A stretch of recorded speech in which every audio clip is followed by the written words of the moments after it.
जैसा कि हम आज आपके सामने 10वां चैप्टर लेकर आए हैं, उसका नाम है वेक्टर अलजेब्रा।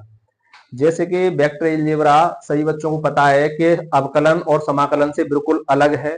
उसमें कोई अवकलन और समाकलन अपना रोल नहीं निभाएगा। सभी बच्चे पहले ध्यान से सुने। इसमें हम शुरुआत शुरुआत केवल बेसिक चैप्टर ही दिया है, ध्यान रखेंगे। इंटरमीडिएट में जो चैप्टर है इसका केवल बेस दिया है। अब बशर्ते अगर आप इंटर की फिजिक्स देखेंगे 11th में वेक्टर अलजेब्रा चैप्टर है इंटर की फिजिक्स में, उसमें पूरी डिटेल में जानकारी दी है, लेकिन ये केवल 2-3 एक्सरसाइज दी है, तो थोड़ा सा बेसिक सिखाया गया है। तो हम केवल आप लोगों को इतना बताएंगे जितना आपके कोर्स में है। एक्स्ट्रा जाने की जरूरत नहीं है। आप फिजिक्स पढ़ते हैं, उसमें पूरी डिटेल में जानकारी आपको मिलेगी। जैसे कि हमने बोर्ड पर यहाँ पर ये नोट किया है, chapter 10 vector basic rule. Basic rule में हम एक्सरसाइज 10.2 के बारे में चर्चा करेंगे। 10.1 के बारे में भी चर्चा होगी, वीडियो एक बन चुकी है, उसको वीडियो को मैं शाम को अपलोड कर दूंगा। केवल उसमें ये बताना है कौन से सदिश वेक्टर होते हैं, कौन से अदिश वेक्टर होते हैं, ठीक है।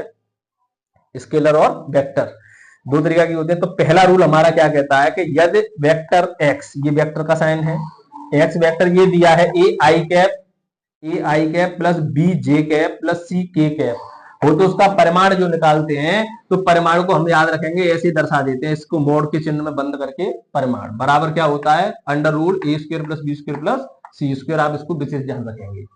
ए बी सी, ये आई से आगे ए, बी से जे से आगे बी, ए से आगे सी, ये जो होते हैं इनको हम रूल में निकाल के जो निकालेंगे इसका क्या निकलेगा, परिमाण, ठीक है।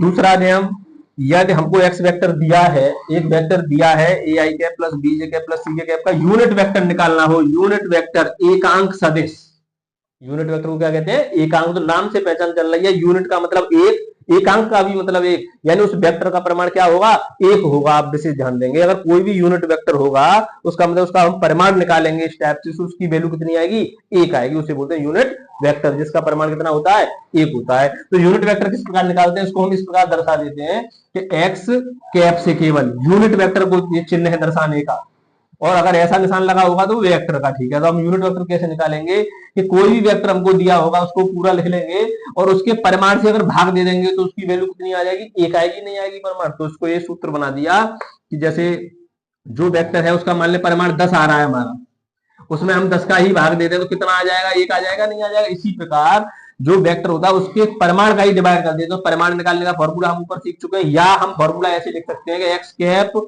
बराबर वेक्टर पूरा लिखना है, और जो इसी वेक्टर का जो हमने जो परिमाण निकाला है उसका देखो ये परिमाण इससे दर्शाते हैं, या तो ऐसे लिखते हैं या ऐसे लिखते हैं। तो परिमाण का ही हमने क्या किया है, डिवाइड। तो ये एक फॉर्मूला बनकर तैयार होता है, आप इसको याद रखेंगे।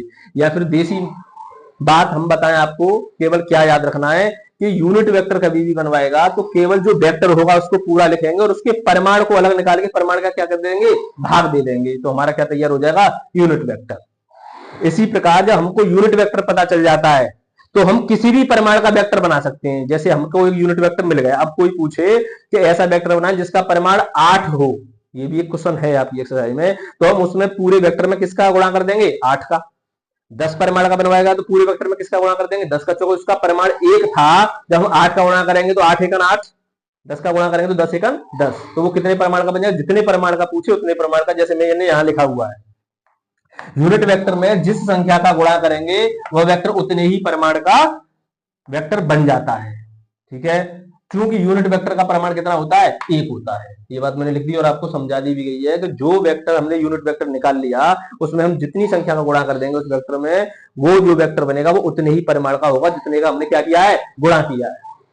समझ में आई बात, ठीक। आगे रूल, वेक्टर को, अच्छा समरेख वाला, यदि दो वेक्टर हमको दिए हैं, एक्स वेक्टर कुछ ना कुछ दिया होगा, वाई वेक्टर कुछ ना कुछ दिया होगा, तो संरेख का कहेगा कि क्या ये कोलिनियर है, यानी संरेख। तो संरेख होने का तरीका ये है कि कोई सा एक वेक्टर बाहर निकले, ये जरूरी नहीं है मैंने यहाँ वाई लिखा है, आप एक्स को भी बाहर लिख लें, तो लैम्डा एक्स वाई वेक्टर जो होगा वो लैम्डा एक्स वेक्टर, यानी दोनों वेक्टर सेम आएंगे, बशर्ते यहाँ लैम्डा के पर कोई ना कोई नंबर बाहर निकला हुआ होगा, चाहे वो माइनस का हो या प्लस का हो।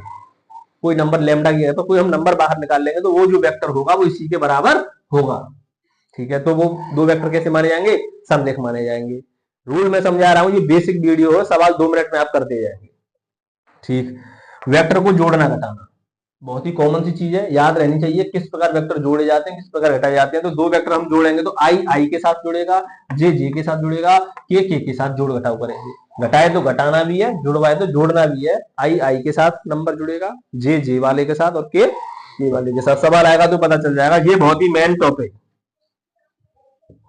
जो 3D ज्योमेट्री में, यानी कि आप लोग चैप्टर 11 पढ़ेंगे इसके बाद, उसमें बहुत काम का टॉपिक द्विक कोसाइन और द्विक अनुपात। इसमें बच्चे कंफ्यूजन होते हैं, द्विक कोसाइन पूछता है, द्विक अनुपात भी पूछ सकता है। तो आप हमेशा याद रखेंगे कि जो जनरल वेक्टर होता है हमारा, जनरल वेक्टर का मतलब कोई वेक्टर होगा वो यूनिट वेक्टर नहीं होगा।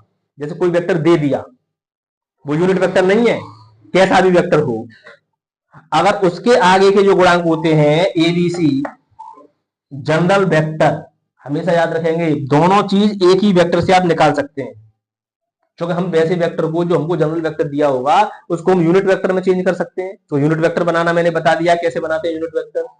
तो यूनिट वेक्टर के अगर गुणांक देखेंगे तो वो होते हैं बेटा द्विक कोसाइन। यूनिट वेक्टर के जो एबीसी होंगे वो क्या होते हैं, द्विक कोसाइन। और जो जनरल वेक्टर के हम एबीसी निकालेंगे वो होते हैं द्विक अनुपात। जिससे ध्यान रखेंगे, यहाँ बच्चे कंफ्यूजन में रहते हैं, बहुत परेशान करता है ये वाला टॉपिक कि द्विक अनुपात क्या होता है और द्विक कोसाइन क्या होता है।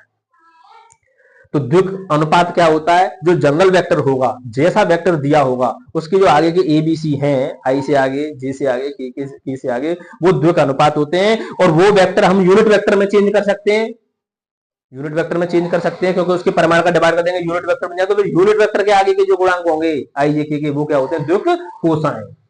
ऐसा भी सवाल आएगा। ठीक, यहां तक कंप्लीट।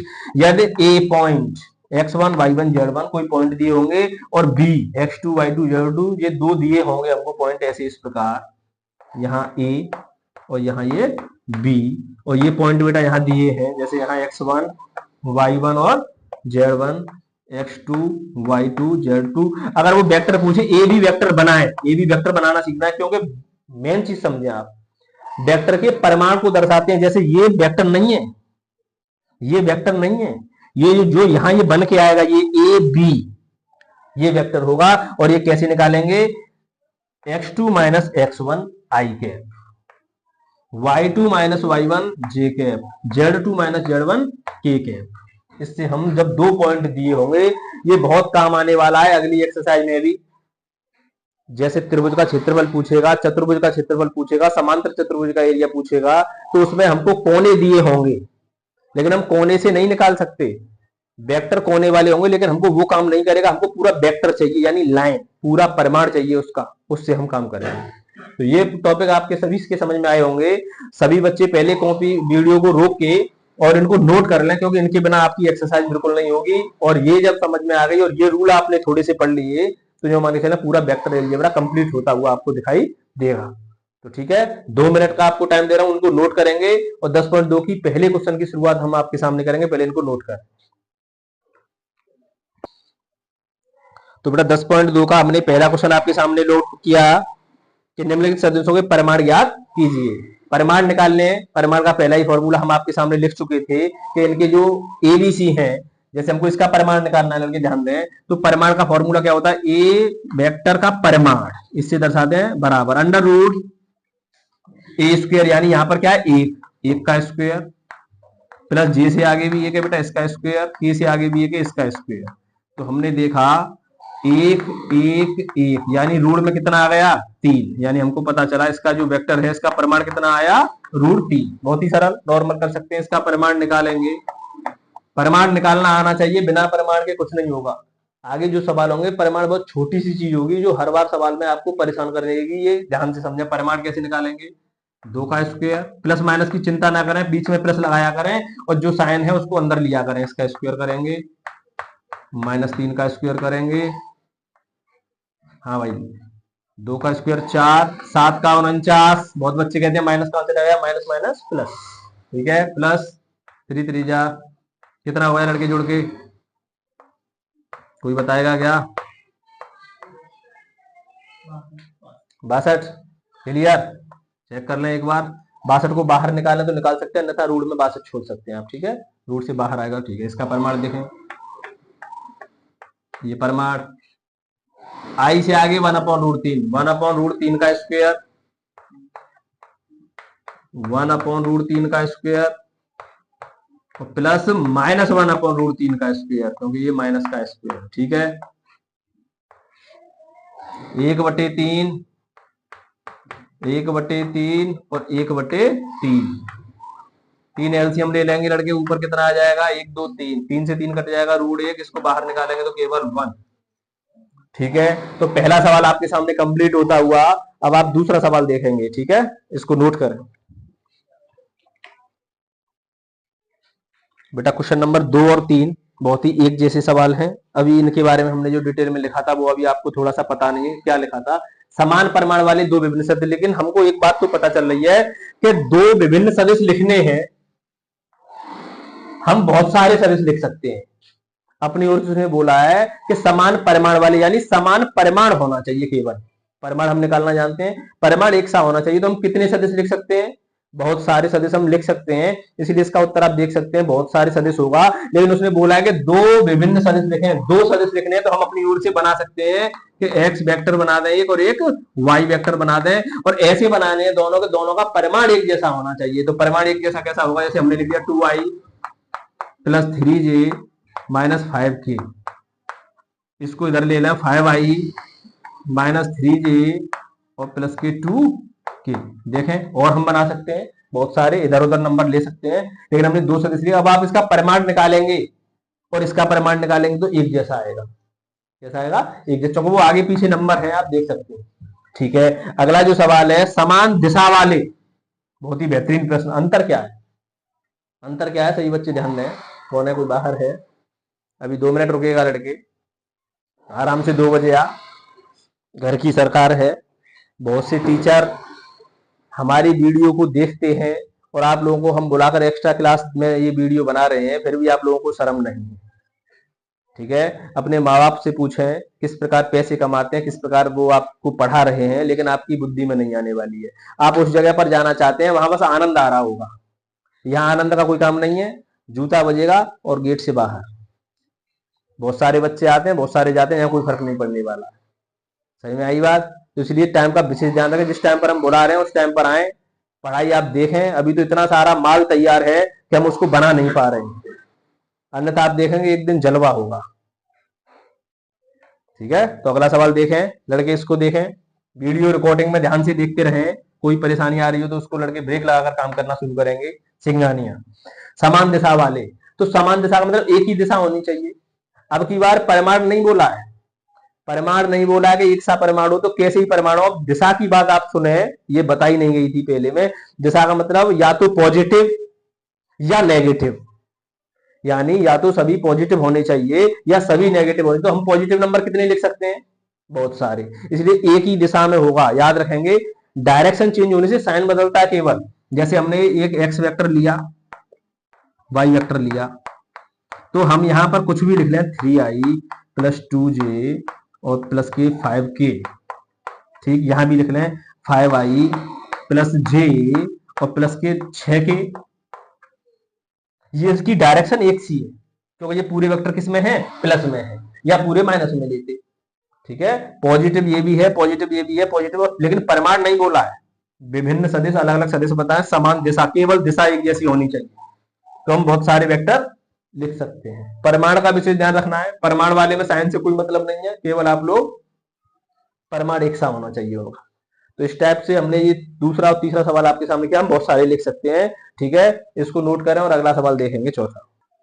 वीडियो को ध्यान से देखते रहेंगे, कोई कंफ्यूजन हो तो उसमें थोड़ा बताएंगे। ठीक है बेटा, तो हमने चौथा सवाल भी लिख लिया है, पांचवा सवाल भी लिख लिया, तो बहुत छोटे छोटे सवाल है, बस अब आप थोड़ी सी डिटेल में अंदर जाएं।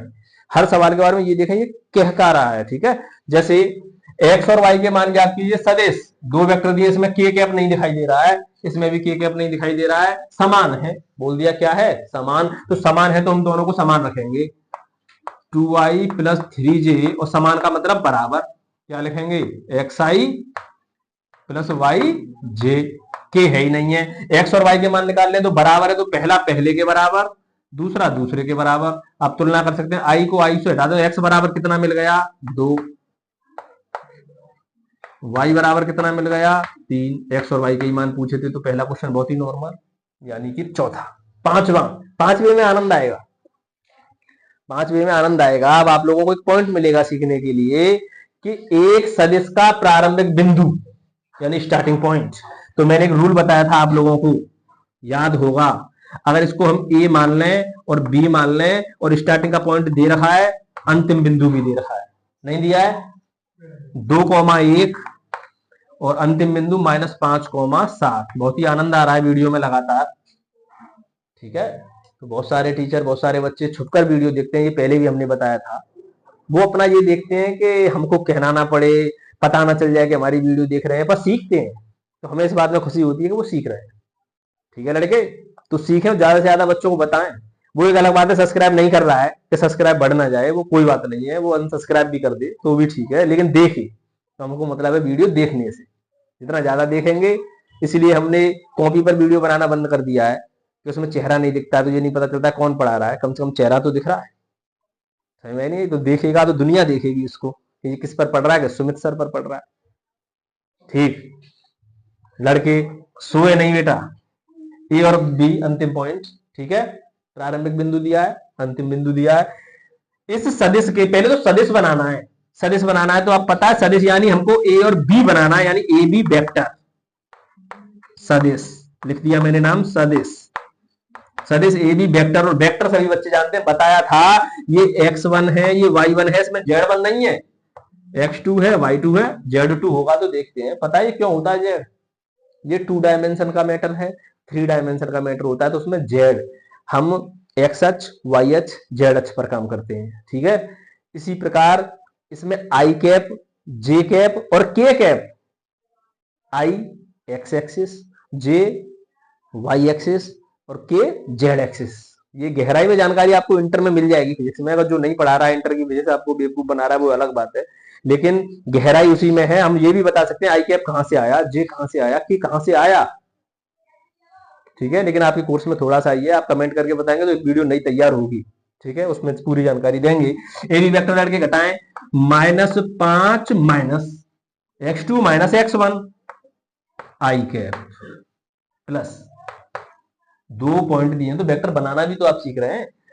7 माइनस 1 और यहाँ क्या कैप, जे कैप, के वाला है नहीं है। कितना बचा बेटा, -7i प्लस 6j। ये हमारा वेक्टर तैयार हुआ, ए बी वेक्टर। लेकिन उत्तर नहीं है ये, उत्तर नहीं है ये। पूछा क्या है, ध्यान दें, अदिश यानी सदिश के, सदिश को मतलब ये वेक्टर, वेक्टर किससे कहते हैं, सदिश से। लेकिन वेक्टर दो प्रकार के होते हैं, सदिश और अदिश, ठीक है। तो उसने पूछा है अदिश घटक, अदिश में डायरेक्शन नहीं होती है। आप लोग कक्षा 6 में, 6 का तो आपको पता नहीं होगा, 9th में सीखी होगी सदिश राशियां, अदिश राशि फिजिक्स में। तो सदिश राशियां वे राशियां होती हैं जिनमें, क्या हुआ, क्वालिटी नहीं आ रही से, ठीक चल रही है, जिसमें परिमाण के साथ साथ दिशा भी होती है, उन्हें कहते हैं सदिश राशियां। और जिसमें केवल परिमाण होता है वो होती हैं अदिश राशियां। तो हमने बताया था सदिश राशियां, अदिश राशियां। सदिश में परिमाण के साथ दिशा, अदिश में केवल परिमाण। परिमाण कहते हैं मैग्नीट्यूड, जैसे हमने बोला 5 किलो तो केवल 5, ये अदिश राशि है, ठीक है। हमने बोला 10 न्यूटन का बल लगा रहे हैं इधर दिशा में, हम चल रहे हैं 10 किलोमीटर की दूरी चली हमने पश्चिम दिशा में, तो ये हो गई सदिश। दिशा भी साथ होगी तो सदिश राशि, और दिशा नहीं होगी वो अदिश राशि। तो अदिश वेक्टर पूछा है इस वेक्टर के, यानी ये तो सदिश बन गया, इसका अदिश पूछा है, तो अदिश घटक, कौन सा घटक, अदिश घटक। अदिश घटक में क्या आएगा लड़के, -7,6 अदिश घटक। इसमें हम डायरेक्शन नहीं लगा रहे, और जो आई ये कैप लग रही है ये क्या है, डायरेक्शन, सदिश घटक। नोट कर लेंगे इस चीज को, उसमें नोट में नहीं लिखवा पाए। सदिश घटक क्या होगा, -7i,6j, जिसमें आई ये कैप लगा होगा वो वेक्टर क्वांटिटी, वो डायरेक्शन को निरूपित करती है। आई एक्स एक्सिस, जे वाई एक्सिस और के जेड एक्सिस, यानी दिशा भी बताती है, उसको सदिश घटक बोलते हैं। और जिनमें दिशा नहीं होती है वो अदिश घटक होता है। तो 5वां सवाल कंप्लीट होता हुआ, इसको नोट करें। तो बेटा आप लोगों के सामने हमने क्वेश्चन 6वां लिखा, सदिश, सदिश ए वेक्टर दिया है i-2j प्लस के, बी दिया है और सी दिया है। इनका योगफल पूछ रहा है, और मैं आपको जोड़ और घटाओ सिखा चुका हूं। जोड़ और घटाव में मैं फॉर्मूलों में लिखा चुका हूं कि सीधा आई के साथ आई, जे के साथ जे, तो योगफल निकालेंगे, यानी हम निकालेंगे a vector plus b vector plus c vector, तीनों को जोड़ेंगे। तो लड़के तीनों को नोट करें, आई माइनस 2j प्लस के, बीच में अपना क्या लगाएं, प्लस, तो ये लग रहा है प्लस। बी वेक्टर आप देखेंगे तो माइनस का निशान है, तो माइनस लगाएं, घबराएं नहीं।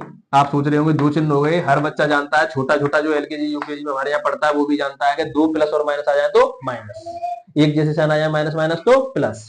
ये बात से को हम शुरू से ही सिखाते हैं। आई माइनस 6j माइनस का 7k। अब सभी बच्चे देखें, आई से आई मिलाएं, जे से जे मिलाएं, यहां पर एक आई माइनस की 2i, तो ये माइनस का आई बचेगा, या पहले प्लस प्लस का जोड़ना है या माइनस का जोड़ना है, ये एक प्लस की आई, ठीक है।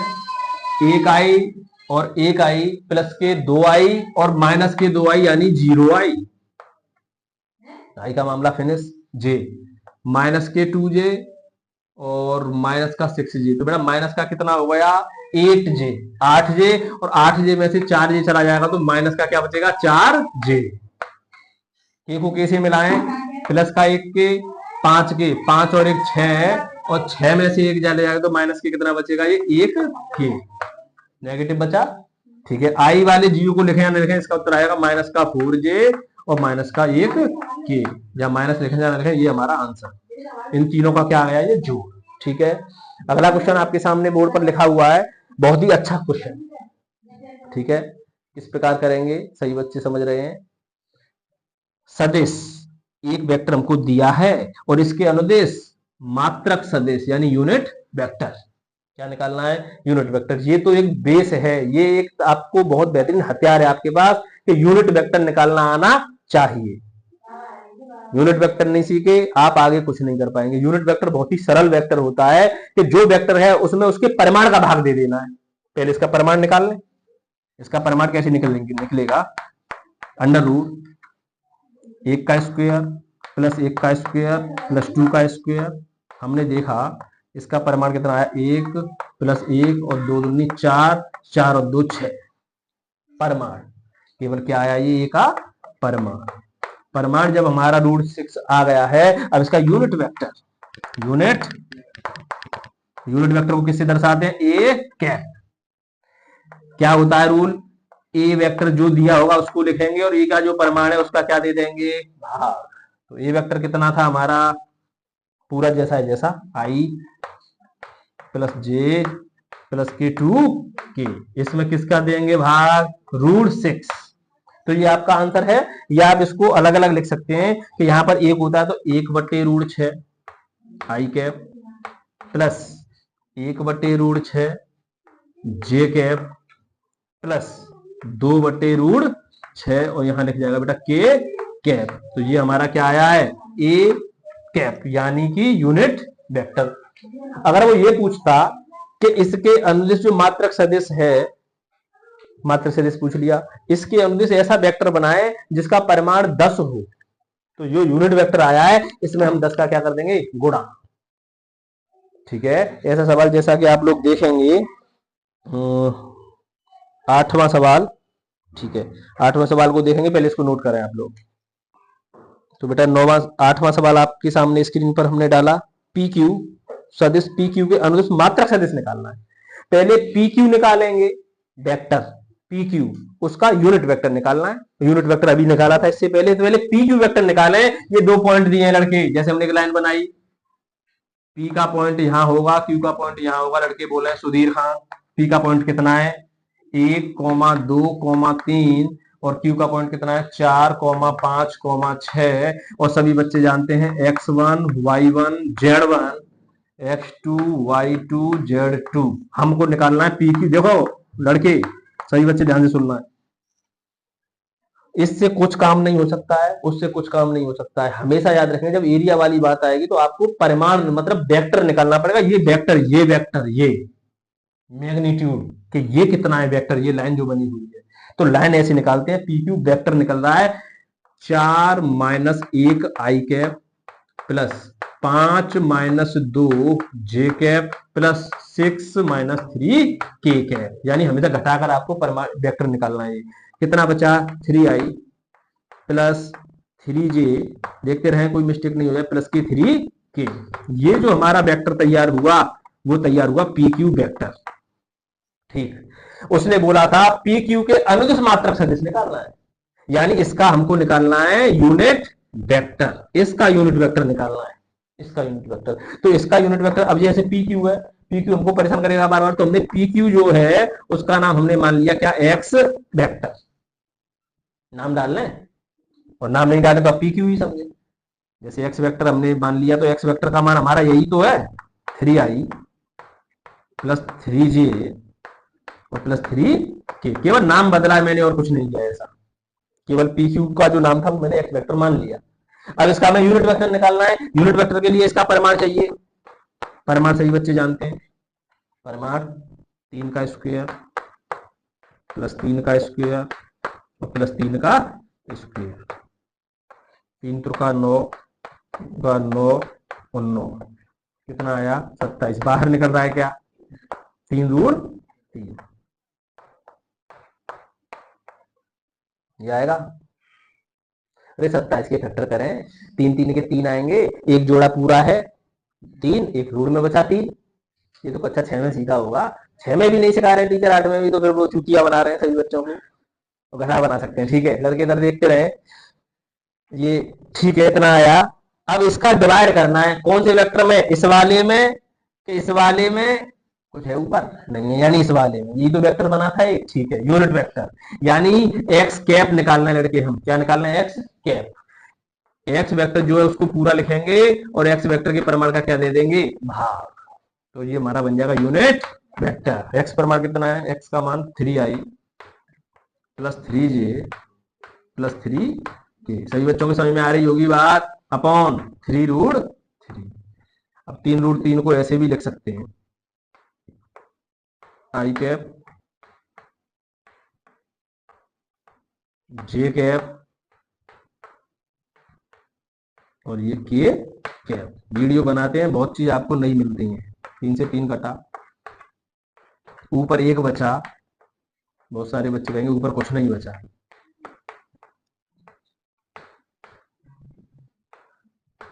ये हमारा जो उत्तर है ये उसका यूनिट वेक्टर बन रहा है। अगर आप इसका परिमाण निकाल के देखेंगे, क्या परिमाण निकाल के देखेंगे, तो ये दावा इसका परिमाण कितना आएगा 1। इसका परिमाण निकालेंगे तो इसका उत्तर कितना आएगा 1। क्यों, ये क्या है, यूनिट वेक्टर। ठीक है, इस सवाल को नोट करें और आगे सवाल देखेंगे। अगला 9वां सवाल +2 के, बिल्कुल, इसीलिए कह रहा हूं आंसर थोड़ा उसको एक बार सवाल को मिला लिया करें। ठीक है, अब आज नहीं। तो ये जो सवाल है कौन सा है, 9वां। ठीक, उसने क्या बोला है लड़के, यूनिट वेक्टर पूछा है। क्या पूछा है, यूनिट वेक्टर। ध्यान से समझे, सदिशों ए वेक्टर है बी वेक्टर। पहले मैं लिख लूं ए वेक्टर और बी वेक्टर कितना कितना दिया है, उसके बाद आगे काम देखेंगे। ए वेक्टर हमें पता है 2i कैप माइनस जे कैप प्लस के 2k कैप। लड़के इधर ध्यान नहीं दे रहा है Singhania, i cap plus j cap और माइनस के कैप। ये जो सदिश दिए हैं, पहले उन्होंने बोला है a plus b, vector a plus b, यानी दोनों जोड़ने हैं, उसके अंदर यूनिट वेक्टर निकालना है। इसके यूनिट वेक्टर नहीं निकालना है, इसका भी यूनिट वेक्टर नहीं निकालना है, पहले इनको जोड़ना है, ए प्लस बी। और आप लोग जोड़ सीख चुके हैं, अब मैं डायरेक्ट करा रहा हूं, आई आई के साथ, जे जे के साथ, के साथ। 2i माइनस का 1i तो प्लस की 1i बचेगा, घटेगा नहीं घटेगा, क्योंकि 2 चिन्ह अलग अलग है। ये माइनस का जे प्लस का जे, 0j, 0 को नहीं लिखेंगे, या लिख लें आप 0j। ठीक है, इसको देखेंगे तो प्लस का के बचेगा नहीं बचेगा, 1 के बचेगा कि नहीं बचेगा लड़के, जोड़ दिया। इसका निकलवा रहा है यूनिट वेक्टर, और इसको हम ए प्लस बी से परेशान रहेंगे, इतना बड़ा है। इसका नाम क्या डाल लिया, एक्स वेक्टर। इसका नाम क्या डाल लिया, एक्स वेक्टर। लिख लेंगे कि ए प्लस बी जो है उसको हमने क्या नाम दे दिया, एक्स वेक्टर माना। ठीक, अब इसका यूनिट वेक्टर निकालने के लिए इसका परिमाण, परिमाण सही बच्चे जानते हैं, बहुत दिन हो गए सिखाते सिखाते। यानी वीडियो बहुत टाइम हो गया, चलते चलते आधा घंटा से ज्यादा हो गया, अब भी यूनिट वेक्टर परिमाण नहीं निकालना आया तो क्या आया? कुछ नहीं आया। फिर तो आप ऐसी जगह ट्यूशन पढ़ने में राजी होंगे या लिखें रानी केतकी की कहानी। 2 घंटे से लग रहे हैं बच्चे, अंगूठे में गड्ढा पड़ जाता है, कहते हैं हमारा बच्चा बहुत पढ़ के आया है 2 घंटे, सीखा क्या? जीरो। वो तो मॉडल में भी लिख रही है रानी केतकी की कहानी या जयशंकर प्रसाद का जीवन परिचय।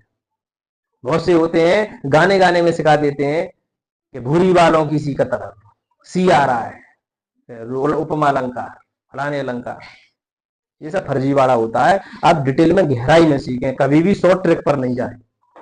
अगर जो बच्चा संधि विच्छेद या कोई भी टॉपिक ऐसा है कि आप गाने की तरह याद कर रहे हैं उसको, तो जो मान के चले आप धोखा खा रहे हैं।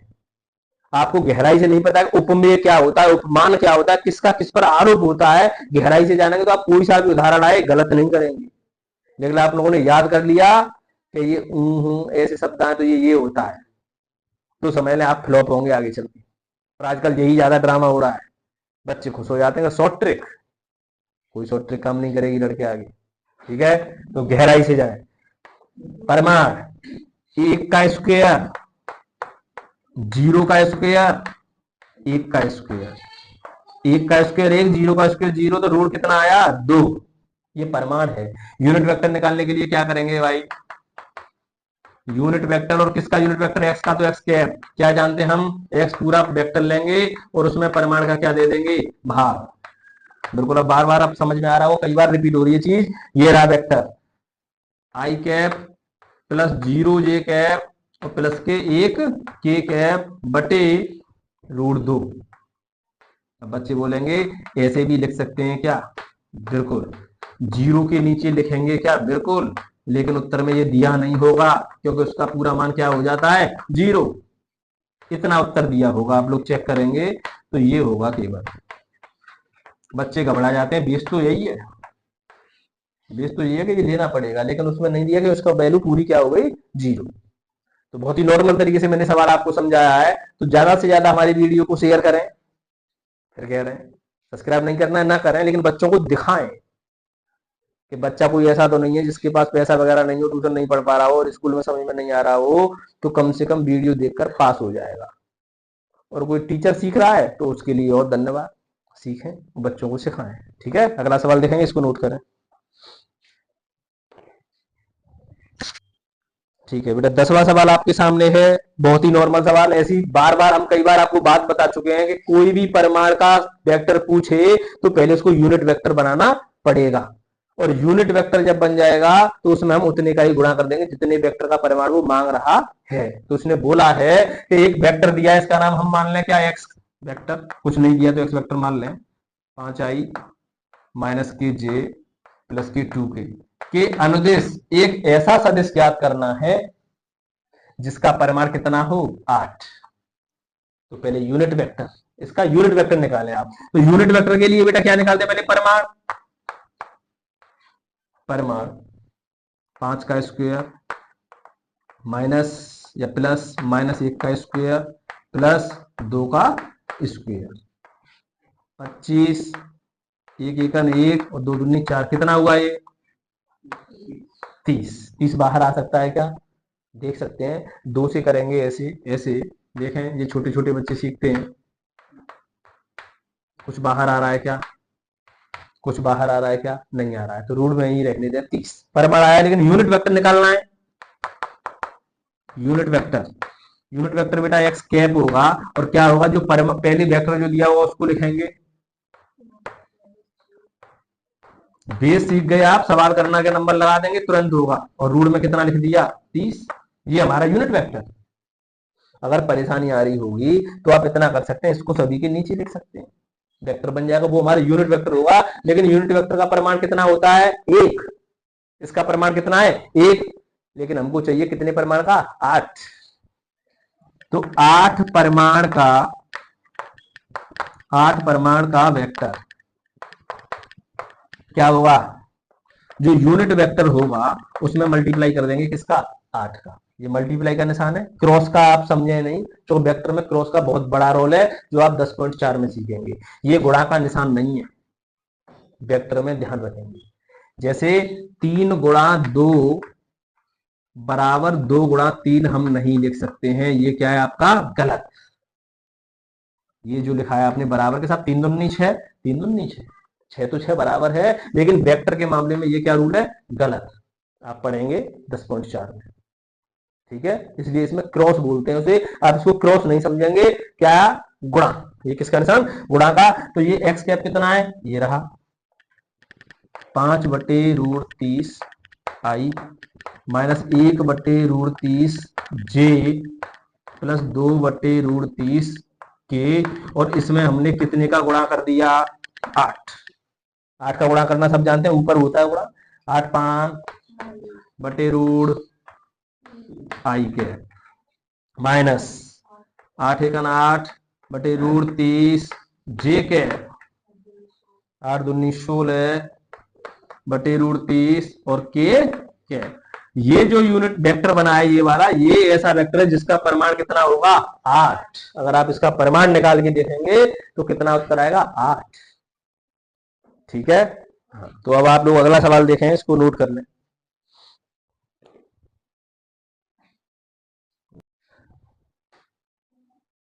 ग्यारहवां सवाल संलेख वाला। अच्छा, संलेख वाला जो सवाल है वो आपको आगे जो एक्सरसाइज आएंगी, संलेख और तरीके से भी करते हैं लोग, ध्यान रखेंगे। त्रिभुज वगैरह संलेख का पूछता है, हम इसी तरीके से करेंगे। आप लगातार वीडियो देखते जाएंगे तो हमको आपको ऐसा तरीका मिलेगा जो आप और तरीकों को भूल जाएंगे, ठीक है। बशर्ते आप लगातार वीडियो देखें, क्योंकि हम अपने ही सीक्वेंस में सवालों को करेंगे, जो हमने रूल बताए उन्हीं के अनुसार सभी सवाल होंगे, ठीक है। दरअसल ये प्रूफ करना है कि इसको मैंने मान लिया ए वेक्टर, नाम डाल लें 2i प्लस -3, बच्चे कहते हैं कभी x मान लेते हैं कभी y मान लेते हैं, आप कुछ भी मान लें, a मान लें, b मान लें, या a और b या x y मान लें।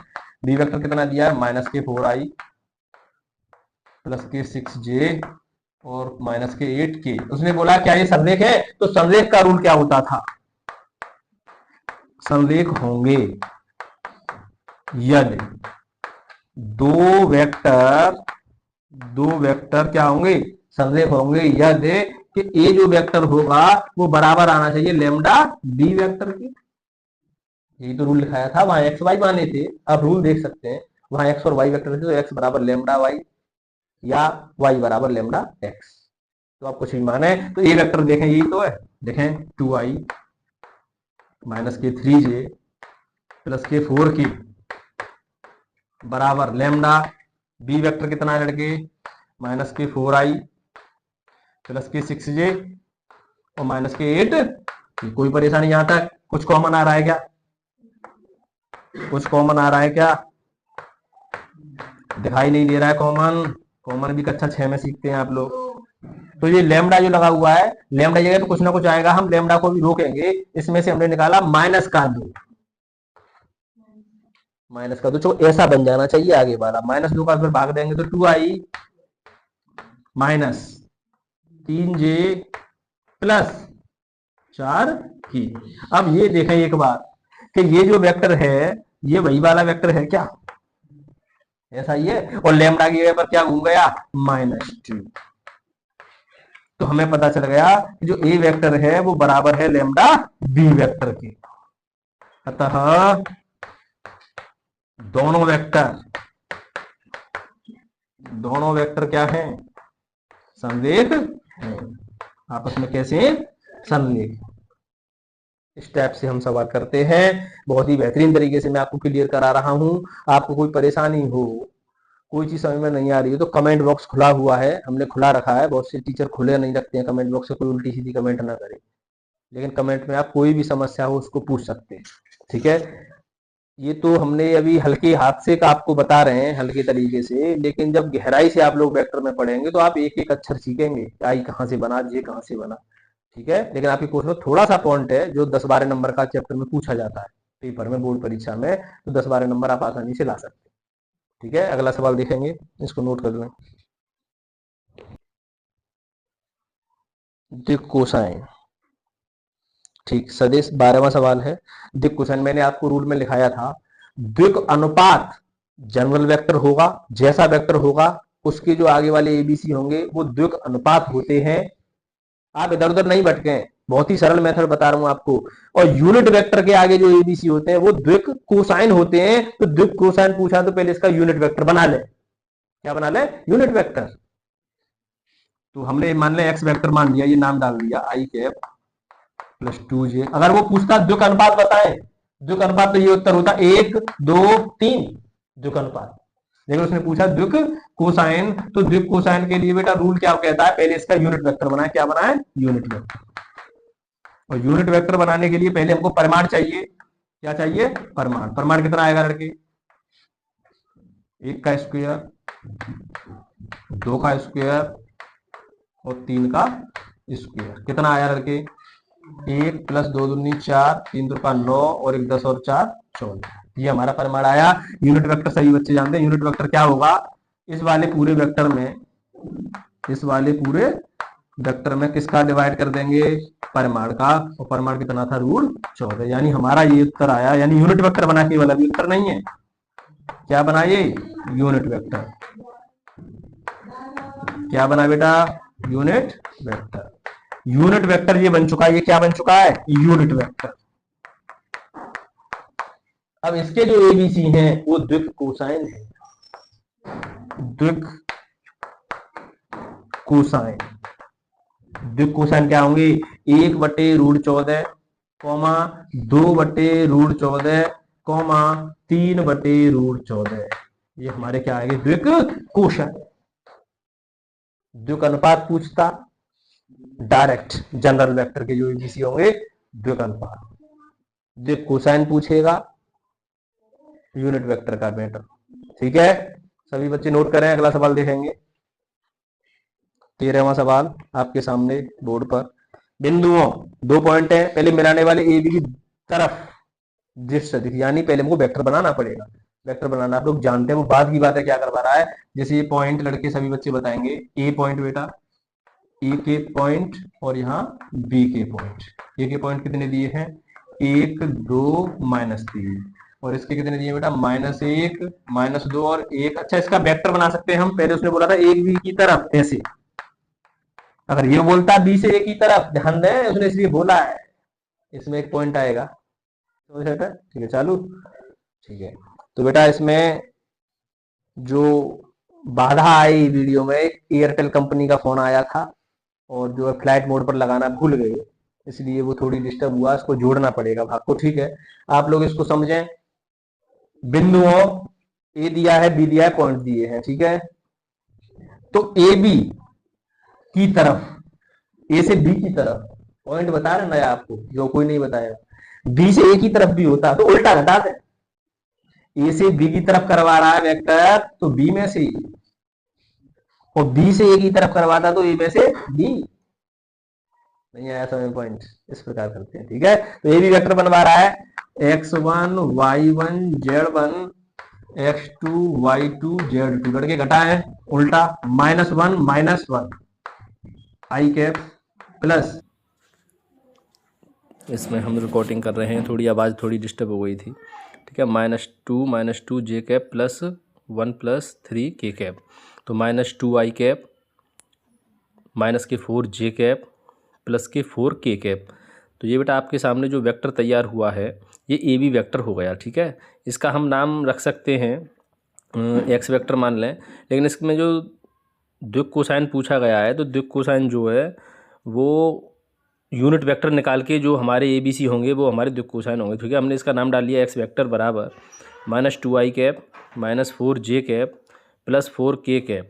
अब इसको यूनिट वेक्टर में बदलें। इसका हमको क्या बनाना है? Unit vector. तो यूनिट वेक्टर के लिए बेटा परिमाण निकालना पड़ेगा। एक्स परिमाण बराबर 2 का स्क्वायर डायरेक्ट हमने 4 किया, प्लस 4 का 16 प्लस फिर 4 चौक 16। तो हमने देखा ये जुड़कर हो गया हमारा 32 और 4 36। तो बाहर निकले कितना आ जाएगा? 6। अब ये 6 है, इसका हम अब जब यूनिट वेक्टर निकालेंगे, तो यूनिट वेक्टर, तो बेटा एक्स कैप यूनिट वेक्टर बराबर एक्स कैप बराबर क्या होगा? -2/6 आई कैप -4/6 जे कैप प्लस के 4/6 के कैप।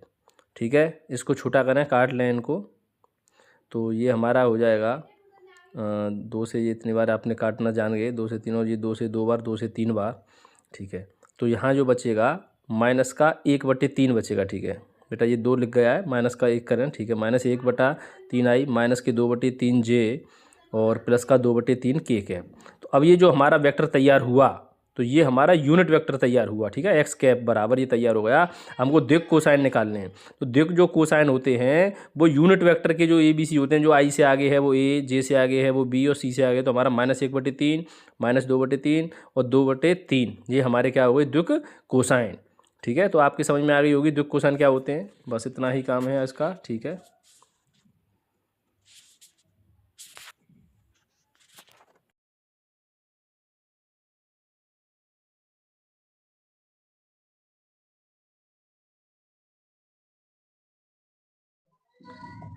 तो आज हम आपके सामने इसका जो है जो बचे हुए सवाल थे उनको लेकर आए हैं। जैसा ही क्वेश्चन नंबर 14वां ये दिखाया जा रहा है आपके सामने, इसमें लिखा है दर्शाइए कि सदिश, ये वेक्टर है, अक्षों OX OY एवं OZ के साथ बराबर झुका हुआ है। कैसा? बराबर झुका हुआ है। तो बराबर का मतलब ये हुआ कि हम सबसे पहले इसका यूनिट वेक्टर तैयार करेंगे, और यूनिट वेक्टर के जो ABC होते हैं यानी LMN हम दर्शा सकते हैं उनको, यानी cos alpha, cos beta, cos gamma, ये तीनों कैसे होंगे? बराबर, यानी I के साथ, X के साथ, J के साथ और K के साथ तीनों बराबर तरीके से झुका हुआ होगा, यानी एंगल निकालना है बेटा। तो हमने पहले इसको X वेक्टर मान लिया। लड़के इधर ध्यान दें, X वेक्टर कितना हुआ? I cap plus J cap plus K cap. लड़के ध्यान देते रहे। अब बेटा इसमें यूनिट वेक्टर निकालने के लिए हमको पहले x का परिमाण निकालना पड़ेगा, और परिमाण क्या होता है? अंडर रूट 1 का स्क्वायर, तो इसके आगे आगे 1 है, प्लस इसका स्क्वायर आप जानते ही हैं, तो रूट में कितना आ जाएगा? 3। यानी हमारा x जो परिमाण हुआ वो कितना आया बेटा? 3। यहां तक समझ में आई बात? यूनिट वेक्टर निकालने के लिए जो यूनिट वेक्टर होता है उसका जो फॉर्मूला होता है एक्स कैप से दर्शाते हैं, तो जो एक्स वेक्टर होगा उसको ऊपर लिखा जाता है और एक्स का जो परिमाण होगा उसको नीचे लिखा जाता है। तो एक्स वेक्टर हमारा ये है आई प्लस जे प्लस के कैप, और इसके नीचे लग जाएगा √3, यानी 1/√3 आई कैप प्लस 1/√3 जे कैप प्लस 1/√3 के कैप। तो हमारा ये जो आया है, जो यूनिट वेक्टर आया है, अब इसके जो आगे वाले जो होते हैं सदिश, ये जो होते हैं उनको बोलते हैं हम LMN, यानी कि आप याद रखेंगे L बराबर cos अल्फा, M बराबर cos बीटा और N बराबर cos गामा, यानी कोसाइन। जो कोसाइन होते हैं हमारे द्विक कोसाइन, उसी को cos कहते हैं। तो हमें पता चला कि हमारा जो cos अल्फा बराबर है वो कितना आया? 1/√3। cos बीटा बराबर कितना आया? 1/√3। और cos गामा बराबर कितना आया? 1/√3। यानी हमको पता चल गया कि तीनों कैसे हैं? बराबर, यानी cos अल्फा बराबर cos बीटा बराबर cos गामा। यानी कि ये जो है वेक्टर हमारा, ये जो अक्षों OX OY और OZ के साथ किस पर झुका हुआ है? बराबर। यानी एंगल कैसे आ रहे हैं? तीनों बराबर। cos alpha, cos beta, cos gamma, तीनों एंगल कैसे आ रहे हैं? बराबर। इनको हम LMN से भी दर्शाते हैं, L बराबर, M बराबर और N बराबर भी लिख सकते हैं, LMN। ठीक है, तो इस प्रकार ये प्रश्न पूरा होता हुआ अगला सवाल देखेंगे। बेटा इसमें जो अब आगे जो सवाल है उसका जो मिड पॉइंट वगैरह फॉर्मूला है, मैथ दिखाएं एक बार, जैसे उसको जानकारी कराएं आप लोगों की कि जो मिड पॉइंट वाला जो फॉर्मूला होता है या सेक्शन वाला फॉर्मूला। क्वेश्चन नंबर जो 15 है, जो बिंदुओं, दो बिंदु दिए पी और क्यू वेक्टर के रूप में है, मिलाने वाली रेखा को 2:1 के अनुपात में अंतः और बाह्य विभाजन करने वाले बिंदु आर का सदिश, इसलिए सदिश ज्ञात कीजिए। तो पहले मैंने आपको रूल लिखाए कि अंतःखंड सूत्र क्या होता है। जैसे आपने हाई स्कूल में पढ़ा होगा, 2 पॉइंट दिए होते थे, हमने मान लिया पी और क्यू, यहाँ पर x1 y1 और x2 y2 होता था, लेकिन यहाँ पर एक एक्स्ट्रा चीज है z1 और z2, तो हमने मान लिया x1 y1 z1 और x2 y2 z2। अच्छा, मिड पॉइंट के हमको निर्देशांक निकालने होते थे, तो हम उसको r मान लेते थे या कुछ और नाम मान लेते थे। तो यहाँ पर हमको निकालना पड़ता था x y z, यानी हमको क्या निकालना पड़ता था? x y z, x y निकालते थे, लेकिन यहाँ पर x y z अनुपात दिया होता था। ये यहाँ से यहाँ तक का टुकड़ा m1 और यहाँ से यहाँ तक का टुकड़ा हमने क्या मान लिया? m2। तो फॉर्मूला क्या होता था? हम r के निर्देशांक निकालते थे, तो m1 x2 plus m2 x1 बटे m1 प्लस m2। y2 आ जाता था, बस 2 पर खत्म हो जाता था, लेकिन यहाँ पर 3 है इसलिए वही फॉर्मूला सेम टू सेम हम 3 बार लगाएंगे, मतलब 3 निकालने हैं x y और z, इसलिए हमने ये फॉर्मूला आपको पता होना चाहिए, ठीक है। लेकिन सवाल में वेक्टर के रूप में पूछता है, ठीक है, ये तो आपके निर्देशांक निकल आएंगे, इससे पॉइंट निकल आएंगे, लेकिन इस सूत्र को वेक्टर फॉर्म में भी लगा सकते हैं। मेन चीज वेक्टर फॉर्म में लगाना है, अगर पॉइंट दिए होंगे तो हम पॉइंट के हिसाब से इनको निकाल लेंगे, पॉइंट आ जाएंगे, लेकिन वेक्टर बनवाएगा, क्या बनवाएगा, वेक्टर। तो वेक्टर कैसे करेंगे कि यहां पर दोबारा समझें, ये हमने एक जो है लाइन सेगमेंट बनाया, यहां पर ओपी, ओपी का मतलब क्या होता है, ओरिजिन, शुरुआत, हमको केवल पॉइंट दिए होंगे तो हम उससे वेक्टर बना सकते हैं। वेक्टर कैसे बनाएंगे, जो पॉइंट दिए होते हैं उन्हीं को वेक्टर के रूप में लिख लेते हैं, आई के साथ, जे के साथ और के के साथ, या फिर वेक्टर के रूप में दिया होगा, ठीक है, कैसा दिया होगा, वेक्टर के रूप में दिया होगा, लेकिन यहाँ पॉइंट दिए होंगे तो हम उन्हीं पॉइंटों से वेक्टर तैयार कर लेंगे। और ये ओआर वेक्टर पूछेगा, यहाँ आ रहा तो हमने ओआर माना, ओआर वेक्टर पूछेगा, अनुपात दिया होगा m1 m2, तो हम कैसे निकालेंगे, अंतःखंड के लिए और बाह्य विभाजन के लिए, अंत विभाजन और बाह्य विभाजन अलग अलग होता है। अंत विभाजन का फॉर्मूला क्या होगा, ओआर वेक्टर जो निकलवा रहा है इसको क्या लिखेंगे, m1 और हम x2 लिखते थे तो x2 वाला ये रहा टुकड़ा OQ, पूरा वेक्टर लिखा जाएगा m1 OQ vector plus m2 OP vector, तरीका वही रहेगा, m1 x2, ये वाला x2 होता था, इधर वाला x1 होता था, m2 x1 बटे m1 प्लस m2, तो अब की बार वेक्टर के रूप में लिखेंगे। और बाह्य विभाजन के लिए केवल कुछ नहीं करना, जहां प्लस लगा हुआ वहां पर हम क्या लगा देंगे, माइनस। तो बच्चे बोलेंगे अभी समझ में नहीं आया है, तो पहले आप इसको नोट करें, उसके बाद मैं क्वेश्चन यहां पर नोट करूंगा अगला, तब आपकी समझ में क्लियर आएगा, ठीक है, इसको नोट कर लें पहले।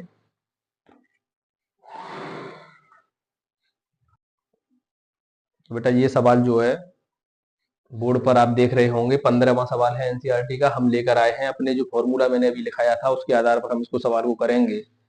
तो सबसे पहले मैंने बताया था, या तो पॉइंट दिए होंगे, क्या दिए होंगे, पॉइंट, या वेक्टर रूप में दिया होगा।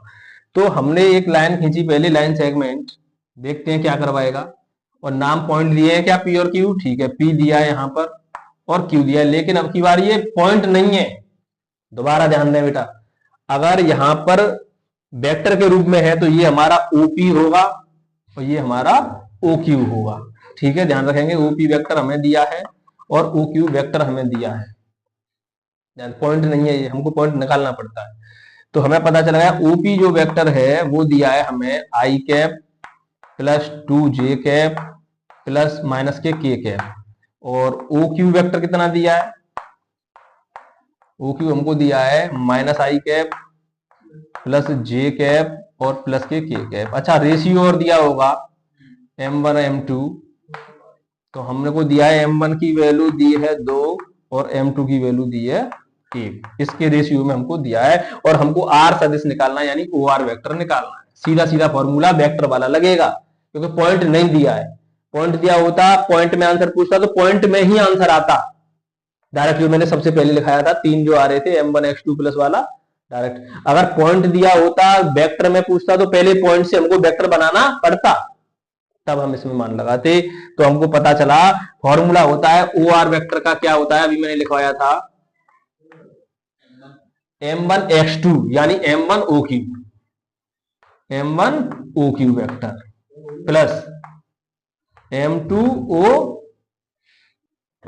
OR वेक्टर हमको निकालना है, तो OR वेक्टर का फॉर्मूला होता है m1 OQ plus m2 OP vector, m1 plus m2। तो ठीक है, वैल्यू लगाते हैं केवल, OR वेक्टर निकालने के लिए क्या काम करेंगे, m1 कितना है 2 इंटू OQ वेक्टर लिखना है पूरा, OQ वेक्टर हमारे पास कितना है minus i cap plus j cap plus k cap, और बीच में प्लस, फिर m2 और m2 की जगह पर कितना है 1, फिर ब्रैकेट क्योंकि गुणा का निशान है, OP आई प्लस 2j माइनस के बटे m1 प्लस m2, हाँ कैप तो आप लगाएंगे ही, ठीक है, m1 प्लस m2 2 और 1 3, क्लियर। अब गुणा करें बेटा, माइनस के 2i प्लस के 2j प्लस के 2k प्लस का 1i प्लस का 2j, चलो 1 का गुणा करेंगे तो यही आएगा, और माइनस का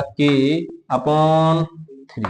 अब जाति से जाति मिलाएं, माइनस का 2i प्लस का 1i तो माइनस का 1i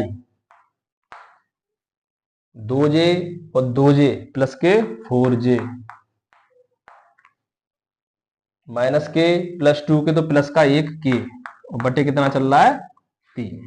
ये हमारा क्या हुआ आंसर। एक बार आप आंसर शीट में आंसर रूल चेक कर लें, ऐसे भी लिखा हो सकता है 1/3 minus i cap plus 4j cap plus k cap. ये हमारा आ गया vector O R, vector form में पूछा, यानी आर का स्थिति सदिश ज्ञात कीजिए। तो आर का स्थिति सदिश इस प्रकार हम निकालते हैं।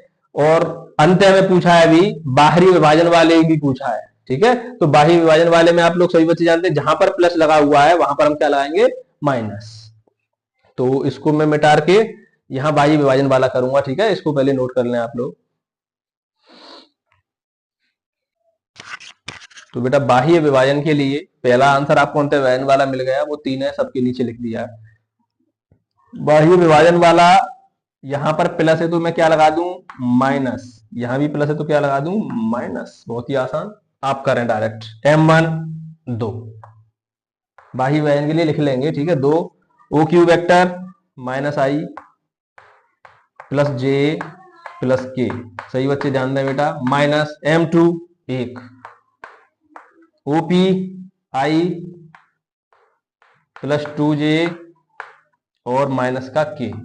और बेटा m1 माइनस m2, m1 2 में से गया तो 1 माइनस होगा, माइनस के 2i प्लस के 2j प्लस के 2k, 2 का गुणा कर दिया, माइनस का 1i माइनस का 2j और प्लस का k, क्योंकि माइनस से क्या हो गया साइन बदल गए और नीचे 1 लिखें या ना लिखें। इसको सॉल्व करें, 2i और 1i माइनस के बेटा 3i, तो दोनों माइनस माइनस के हैं। 2j और 2j कैंसिल होकर कट गए 0, 2 के और 1 के 3 के, जे वाला कैंसिल हो गया, बस ये हमारा क्या हुआ आंसर। बाह्य सदिश मतलब जो बाह्य विभाजन वाले निर्देशांक हैं उसका जो हमारा ओआर आया है बाह्य विभाजन के लिए वो हमारा वेक्टर ये आया, ठीक है। बस आपको परेशानी कहां होगी मैं फिर बता रहा हूं, अभी आपको ध्यान से सुने। आपको परेशानी होगी जब पॉइंट दिए होंगे, ये तो सबके समझ में आ गया, ठीक है। डायरेक्ट वेक्टर दिए हैं, अब पॉइंट दिए होंगे तो देखो वेक्टर करके कैसे करेंगे आप अगला सवाल देखेंगे, उसमें मुझे लग रहा है शायद ऐसा क्वेश्चन है जिसमें पॉइंट दिए हैं या आएगा। आप इसको पहले नोट करें और अगला सवाल देखें। तो बेटा ये 16वां सवाल, 2 बिंदुओं हमको P दिया है, लड़के सभी ध्यान दें, 2 बिंदुओं P पॉइंट दिए हैं और Q इसके भी पॉइंट, देखो मिलाने वाली सदिश का, मिलाने वाले सदिश यानी कि लाइन है, ध्यान से समझे लड़के। और इसके पॉइंट दिए हैं हमें, एक दिया है P और एक दिया है Q, यहां तक कोई परेशानी, P के पॉइंट और Q के पॉइंट। लेकिन आप लोग विशेष ध्यान देंगे, मध्य बिंदु ज्ञात करना है। मध्य बिंदु तो आपने पढ़ा है हाई स्कूल में, मध्य बिंदु के निर्देशांक ज्ञात करने के लिए मध्य बिंदु का मतलब बीच का पॉइंट, और जब बीच का पॉइंट निकालेंगे तो m1 और m2 की वैल्यू कैसी होंगी एक जैसी, बराबर के टुकड़ा होंगे। मध्य बिंदु का मतलब मिडिल पॉइंट, यानी जितनी बड़ी ये लाइन होगी उसका बिल्कुल हाफ सेंटर होगा, यहां तक आधा और यहां भी आधा। तो आपने पढ़ा होगा हाई स्कूल वाली क्लास में कि मध्य बिंदु के निर्देशांक होते थे x1 प्लस x2 बटे 2 y1 प्लस y2 बटे 2। बच्चे बोलेंगे ये तो हमने नहीं पढ़ा। अगर आप लोग m1 m2 वाला फॉर्मूला ही लगाना चाहते हैं तो उसको लगाएं, बशर्ते m1 और m2 की जगह पर आप एक एक लिखेंगे, m1 भी एक m2 भी एक। बच्चे बोले एक एक क्यों लिखें, दो दो दो लिखें, तो उसमें भी दो लिखें, यानी रेशियो क्या होगा दोनों का बराबर। ये जो टुकड़ा है ये बिल्कुल बराबर कटा हुआ है, मिड पॉइंट का मतलब ये हो ये हिस्सा और ये हिस्सा कैसे बराबर, इसलिए हम m1 और m2 एक जैसे लेंगे, ठीक। तो इसलिए अगर एक एक लेंगे तो देखा एक का गुणा करेंगे तो यही आ जाता है, नहीं आ जाता है, फॉर्मूला इसी से बनता है, ठीक है। तो यहां पर जब पॉइंट दिए हैं तो बेटा मैं पहले OP वेक्टर बनाऊंगा और OQ वेक्टर बनाऊंगा। बच्चे बोले कैसे बना लेते हैं, जो पॉइंट दिए होते हैं उन्हीं पर आईजे के कैप लगा देते हैं। तो ओ जो होता है ये वाला ये ओरिजिन होता है, ओरिजिन मतलब 0 0 0, और 0 0 में से आप इसको घटाएंगे, इसमें से उसको घटाएंगे जीरो वाले को, तो यही आएगा कि नहीं आएगा। इसलिए 0 0 वाले इसमें से वो 0 0 वाले घटाएंगे तो यही आएगा नहीं आएगा, इसलिए आईजे कैप इसके साथ लगा देते हैं। जैसे 2i plus 3j plus 4k vector तैयार होगी। इसको बनाएंगे तो 4i प्लस के 1 जे और माइनस के 2 के वेक्टर तैयार हो गया। बच्चे बोलेंगे ये आया कहां से, कैसे डायरेक्ट लिख दिया? अगर डायरेक्ट नहीं लिखा है, ओ का मतलब ओरिजिन, ओरिजिन से शुरुआत होगी और ओरिजिन जो होगा वो 0 0 0 होगा। फिर हम वेक्टर निकालेंगे ओपी, तो पी में से इसमें से इसको माइनस करेंगे तो यही आएगा, नहीं आएगा नॉट का, तो 0 तो कुछ होता ही नहीं है, इसलिए इसको वेक्टर के रूप में हम लिख लेते हैं। ठीक, अब हमको इसका चाहिए ओ आर, ये चाहिए मध्य बिंदु। ठीक, ओ आर मध्य बिंदु का वेक्टर चाहिए, मध्य बिंदु याद करना है। ठीक है, मध्य बिंदु का फॉर्मूला क्या होता है? हमने लिखा था m1 OQ plus m2 OP, नहीं लिखा था, और नीचे लिखते थे m1 प्लस m2। बच्चे बोल रहे हैं वो वाला क्यों नहीं लिखा? वो एक ही बात है, यहाँ एक और एक कितना हो जाएगा? 2, उस पर भी एक और एक 2 इस प्रकार हो जाता है, इसलिए आप m1 m2 बराबर मानेंगे। आप कहेंगे 2 और 2 मान लें तो 4 हो जाएगा, तो यहां भी तो 2 और 2 होगा, तो 2 कॉमन निकल आएगा और 2 से वो 2 कट जाएगा, इसलिए नीचे 2 ही आता है। ठीक, इसलिए आप यहां पर या तो 2 लिख दें, इसको मैं साफ कर रहा हूं तो फॉर्मूला हमारा तैयार हुआ।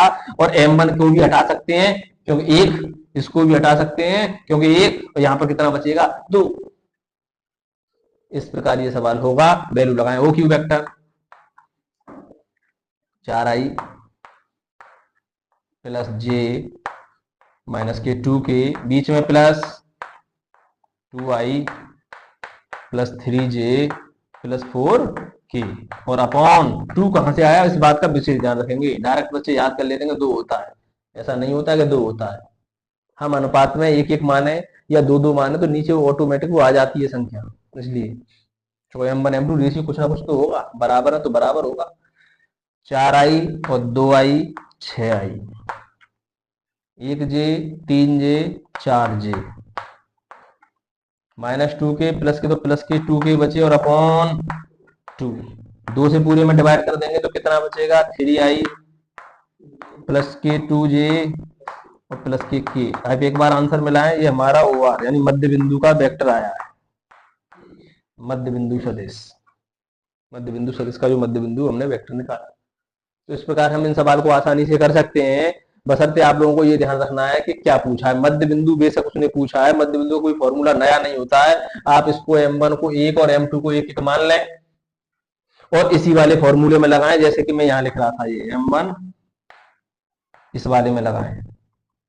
ठीक है, इस वाले में लगाएंगे तो यही गाड़ी आएगी, तो इसलिए घबराए नहीं कि वो फॉर्मूला क्या, वो तो हाई स्कूल वाला फॉर्मूला था। अब लगा के देखेंगे, m1 1 प्लस m2 फिर 1,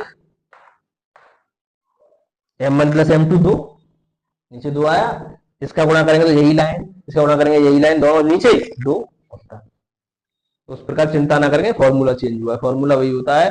अगला सवाल, कितने सवाल बचे हैं अभी इसमें? तो आपके सामने बोर्ड पर अगला सवाल 17वां, बहुत ही अच्छा सवाल है और कम से कम 4 नंबर में आपके पेपर में पूछा जाएगा। ठीक है, तो ये बच्चे इसको देखें, इसमें बहुत चीज आपको सीखने वाली मिलेगी, क्योंकि ये समकोण त्रिभुज का निर्माण करवा रहा है। समकोण त्रिभुज, समकोण त्रिभुज इसमें एक कोण 90 डिग्री का होता है, या हम पाइथागोरस प्रमेय से भी प्रूव करते हैं, कर्ण का वर्ग बराबर लंब का वर्ग प्लस आधार का वर्ग होगा, तो वो एक समकोण त्रिभुज होगा। या जो 2 भुजाएं हैं वो लंबवत होंगी आपस में, तो भी समकोण त्रिभुज होगा। यानी एक कोण कितने का होता है? 90 डिग्री का होता है। तो हम देखते हैं दोनों तरह से करने के लिए, जो रटा हुआ होगा वो एक ही तरह से करेगा। हम कोशिश करेंगे अपने जो दिमाग लगा रहे हैं हम, उससे ये होगा कि नहीं होगा, तो रटना कुछ नहीं है, कायदा से करना है। बेटा पहले त्रिभुज बना लें, इधर समझे, पहले बारीकी से त्रिभुज हमने बनाया, कहीं भी नाम डाल लें, ABC, कहीं भी नाम डाल लें ABC। ठीक है, इधर देखें, ए का हमको दिया है वेक्टर, बी का भी हमको दिया है वेक्टर, और सी का भी हमको दिया है वेक्टर। कोई परेशानी? ए का वेक्टर कितना है? 3i minus 4j minus 4k, बारीकी से समझेंगे, बहुत अच्छी चीज सीखने वाले हैं आप लोग। B 2i minus j plus k, और बेटा सी कितना दिया है? i माइनस 3j और माइनस के 5k। ठीक है, ये हमको दिए हैं। अच्छा, समकोण त्रिभुज बनवाएगा तो हम इसका परिमाण निकालें, लेकिन परिमाण निकालें किसका? ये बड़ी बात आती है। आप इसका प्रमाण निकालेंगे गलत हो जाएगा। तो ये तो पॉइंट है, यहां पर पॉइंट दिए हैं ये। हमको ये वेक्टर चाहिए कि नहीं चाहिए? चाहिए। ये वाला वेक्टर चाहिए कि नहीं चाहिए? चाहिए। और ये वाला भी वेक्टर चाहिए। ठीक है, ए सी ऐसे लिख लें। तो सी में से ये घटा के निकालेंगे वेक्टर। हमने बताया था दो पॉइंट दिए हों या दो वेक्टर दिए हों तो हम उसको घटा के निकालते हैं, क्योंकि हमको ये किसी काम के नहीं है। हमको निकालना है सबसे पहले A B vector. A B vector, तो ए बी निकालने के लिए बी में से ही माइनस करना पड़ेगा। ठीक है, मैं डायरेक्ट माइनस कर रहा हूं, सही बच्चे ध्यान से सुन लें। 2i में से 3i गया तो माइनस का i, कोई परेशानी? माइनस जे में से माइनस का जाएगा, ऐसे माइनस का 1j में से घटाऊंगा माइनस का 4, तो ये प्लस का हो जाएगा। तो कितना बचेगा? 3j। कोई परेशानी यहां तक? कैसे निकालते हैं? घटा के निकालते हैं। अब 1k में से इसको घटाऊंगा, यानी 1k में से माइनस करूंगा इसका, तो ये प्लस हो जाएगा। तो कितना हो जाएगा? 5k। गलत नहीं करें बच्चे, ध्यान से समझें। ये हमारा निकल आया एक वेक्टर। कोई परेशानी किसी को? घटाना नहीं आ रहा तो आप पहले लिख लें इसको, बीच में माइनस लगा के इसको घटाना आ जाएगा। A B B C, B C, तो सी में से ए घटाना पड़ेगा, जो बी सी निकालना है। अगर हम सी भी निकालते तो उल्टा घटाते। ठीक, बी सी, सी में से आई में से 2i गया तो माइनस का आई, कोई परेशानी? माइनस 3j में से ये जाएगा, लिख के दिखा दूं, माइनस 3j में से घटाऊंगा माइनस का जे, तो ये प्लस का जे हो जाएगा क्या? तो कितना बचेगा? माइनस का 2j। कोई परेशानी? अब 5 इसमें से, जैसे माइनस का 5 के इसमें से घटाऊंगा माइनस का, तो ये क्या हो जाएगा? तो माइनस के कितने के हो जाएंगे? ये हमारा वेक्टर आएगा बी सी। सी ए, सी ए, सी ए निकालेंगे क्या? ए सी, कोई सा निकाल लें। सी ए निकालेंगे तो ए में से सी, इसमें से इसको घटाएं, 3 में से गया तो कितना? 2i। ठीक है, सी ए निकालेंगे तो उल्टा घटाते हैं, ए में से माइनस 4 में से इसको घटाएंगे तो माइनस का 1j बचेगा, बिल्कुल सही। घटा के आप जानते हैं, माइनस इसमें से उसको करेंगे तो माइनस का 4 और माइनस करूंगा ये प्लस का है, तो कितना हो जाएगा? ये 1। कोई परेशानी? कोई परेशानी?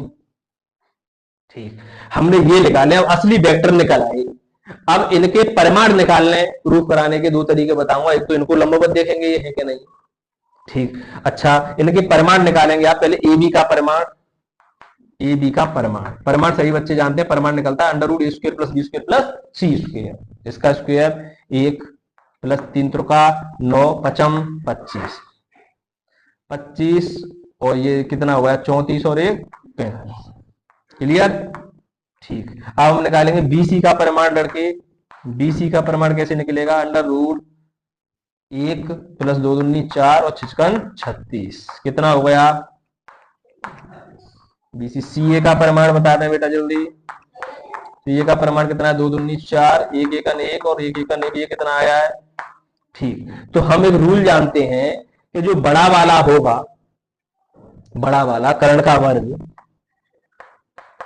कर्ण का वर्ग बराबर होगा वो लंब का वर्ग हो प्लस आधार का वर्ग इसके साथ होगा, तो वो एक समकोण त्रिभुज का निर्माण करते हैं।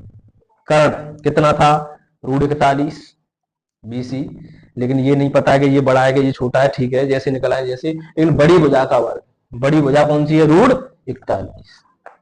√41 का जो स्क्वायर होगा वो दोनों के स्क्वायर होंगे, इसके और इसके स्क्वायर के योग के बराबर होगा √35। तो वो इधर उधर लिखने से हो गया। ठीक है, इधर उधर डर गए नंबर, एबीसी आप ऐसे भी डाल सकते हैं, और प्लस √6। तो बेटा क्या आया? ये 41 हो गया, तो रूट से रूट कट जाएगा। ये 35 प्लस 6 कितना हुआ?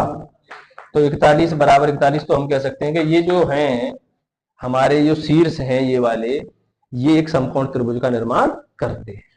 इसका निर्माण समकोण त्रिभुज का। तो इससे काम नहीं होगा, ध्यान रखें बच्चे, इनसे नहीं निकालें कभी भी। ऐसे और अगली एक्सरसाइज में सवाल आपको परेशान करेंगे कि ये कोने दिए होंगे, तो कोनों से कोई मतलब नहीं है, वेक्टर निकलना चाहिए। क्योंकि परिमाण इसका निकलेगा, इसका परिमाण तो कोना हो गया, ये पॉइंट हो गया।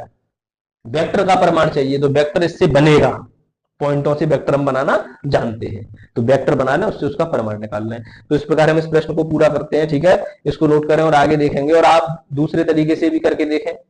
दूसरे तरीके से क्या करके देखें? जैसे ए बी सी है, ये दोनों एक दूसरे के लंबवत हैं, यानी ये वेक्टर बी सी और ए बी। देखें कहां है बी सी? BC वेक्टर कहाँ है, BC और AB, इन दोनों को आप परपेंडिकुलर करके देखेंगे तब बताएंगे, नहीं होगा तो कोई और वेक्टर होगा किसी के परपेंडिकुलर, वो गलत नंबर डर गया है, इसकी चिंता ना करें। ABC यहाँ ABC ऐसे भी हो सकता है, ठीक है। बड़ी भुजा हमेशा ये होगी, तो बड़ी भुजा हमारा है जो लिख ली है BC, तो यहाँ पर क्या होगा, यहाँ नाम B होगा, B और C, ठीक है। वो उसमें मिस्टेक हो गई है, तो आप लोग उस प्रकार भी करेंगे कि इसका वेक्टर और इसका वेक्टर निकाल के आप उनको दोनों को लंबवत सिद्ध कर देंगे, तो भी ये दोनों लंबवत होकर समकोण त्रिभुज का निर्माण करेंगे, ठीक है। इसको नोट करें, अगला सवाल देखेंगे। तो बेटा ये जो सवाल है बहुत ही कंफ्यूजन वाला सवाल है, ध्यान से सुनेंगे इसको। जो 18वां सवाल है, कौन सा कथन सत्य नहीं है। सबसे पहले तो ये पूछा सत्य नहीं है, यानी 3 सत्य होंगे, एक गलत होगा, ठीक है। सत्य नहीं पूछा है, तो पहले त्रिभुज नियम समझना है। आप त्रिभुज का नियम, ये चित्र बना हुआ है AB BC CA, तो त्रिभुज नियम ये कहता है AB vector plus BC vector बराबर होता है AC वेक्टर। ध्यान रखेंगे, ये त्रिभुज का नियम होता है, ठीक है। क्या होता है, AC वेक्टर, ठीक। अच्छा, इस चीज को समझे, BC जो वेक्टर होगा उसको हम माइनस के CD लिख सकते हैं, उल्टा करेंगे तो साइन आ जाता है, और AB को माइनस के BA लिख सकते हैं, और AC को माइनस के CA लिख सकते हैं, ये आप जानते ही हैं। उल्टा लिखेंगे तो साइन बदलता है, तो बताएं। AB plus BC plus CA, इसको लेकर आएंगे बराबर, हम AC करेंगे तो इसको इधर लेकर आएंगे तो माइनस का AC हो जाएगा, यानी कि माइनस का CA लिख रहा है ये, तो ये क्या है, गलत है, क्योंकि ये CA लिख रहा है, लेकिन माइनस का क्या होना चाहिए, AC, तो बराबर से इधर लेके आएंगे ऐसे, ये वाला सत्य होता है हमारा, इसको इधर लेके आएंगे तो माइनस के AC बराबर 0 होगा, यानी हमारा ये होगा AB प्लस BC, और इधर आएगा तो माइनस का AC बराबर 0, ठीक। ये हमारा सत्य है, लेकिन ये क्या हो जाएगा, गलत। क्यों गलत हो जाएगा, कि इसमें CA ही लिखा हुआ है, माइनस कर लिया, तो इसलिए ये वाला गलत है। तो हमें ऑप्शन में ये टिक लगाना है कि ये वाला ठीक, ठीक नहीं लगाना है, मतलब उत्तर सही है, गलत पूछा है इसलिए सत्य नहीं है, तो ये सत्य नहीं है, बाकी सभी सत्य है। क्यों सत्य है, प्लस का CA बराबर 0, AC, समझे इधर, ये जैसे AC लिख रहा है तो इधर करेंगे तो ये माइनस का CA, इसको क्या लिख सकते हैं, माइनस का CA, लेकिन ये इधर लिख रहा है तो प्लस का CA हो गया, ठीक है। अगर बराबर से उधर होगा माइनस का CA, तो इधर होगा तो किसका हो जाएगा, प्लस का CA, तो ये ठीक है। AC बिल्कुल ठीक है, चलो यूं ही यूं रखा है, लेकिन बराबर से इधर ले लिया तो माइनस का AC लिखा है, तो इसलिए ये भी ठीक है। यहां मिस्टेक क्यों हुई कि CA माइनस का ले लिया है, लेकिन CA जो है AC जो होगा वो माइनस का CA होगा, बराबर से पलंग, और उधर आएगा तो क्या होगा, प्लस का CA, लेकिन यह क्या लिखा हुआ है, माइनस का CA। इसको देखें, AB माइनस का CB, देखें CB, BC को माइनस का CB लिख सकते हैं क्या, बिल्कुल सही। प्लस का CA ठीक है अपनी जगह पर, प्लस का CA, क्यों प्लस का CA, कि जो CA जो माइनस का उधर है वो उधर ले लिया तो किसका हो गया, प्लस का, तो ये भी ठीक है। यानी 3 ऑप्शन बिल्कुल ठीक है, जो एक ऑप्शन ये जो है, ये वाला ऑप्शन क्या है, इसका गलत ऑप्शन है, इसको आप ध्यान रखें। इसलिए उत्तर में ये वाला ठीक माना गया, क्योंकि उसने असत्य, सत्य नहीं है, असत्य पूछे तो ये वाला असत्य है, बाकी तीनों कैसे सत्य है। आप लोग इनको ध्यान रखेंगे तो आपकी समझ में आसानी से आएगा। आप वीडियो को एक बार पीछे करें और इन चीजों को समझ लें। दोबारा समझाऊं मैं इस बात को, दोबारा समझें। हमारा त्रिभुज का नियम ये कहता है AB प्लस BC बराबर AC, ठीक है। बराबर से इधर लाएंगे तो माइनस का AC हो सकता है, माइनस का AC, बराबर से इधर लाएंगे तो माइनस का AC नहीं है, ये CA है, ध्यान रखें। तो इसलिए ये डायरेक्ट गलत हो गया, अलग दिखाई दे रहा है, ये गलत है। क्यों गलत है, माइनस का AC होना चाहिए, ये बराबर से उधर AC है तो बराबर से इधर लाएंगे तो माइनस का AC होना चाहिए, लेकिन ये माइनस का क्या कर दिया है, CA कर दिया है। इसको देखें, CA प्लस का CA है, ये देखें बराबर से उधर AC है, बराबर से उधर AC है, इधर लेकर आएंगे तो माइनस का AC होगा क्या, बिल्कुल होगा, लेकिन यहाँ AC नहीं लिखा है, CA लिखा है, तो इसको प्लस का हम क्या कर लिख सकते हैं, CA। इस प्रकार ये ठीक है।